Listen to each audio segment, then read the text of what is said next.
अम्मा बाद,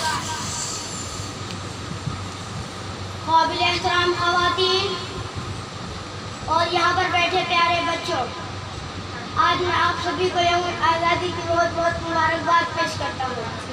दुआ है कि अल्लाह ताला हमारे हिंदुस्तान जैसे चमन में अमन और सुकून की फिजा को बरकरार रखे। आमीन।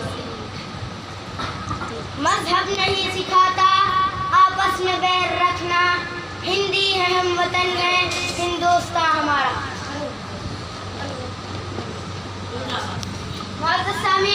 हिंदुस्तान हमारा वतन अजीज है, वतन से मोहब्बत ईमान की अलामत है।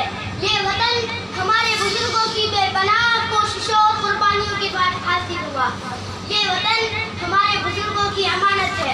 इंशाअल्लाह हम सब मिलकर इस अमानत की हिफाजत और पासदारी करेंगे।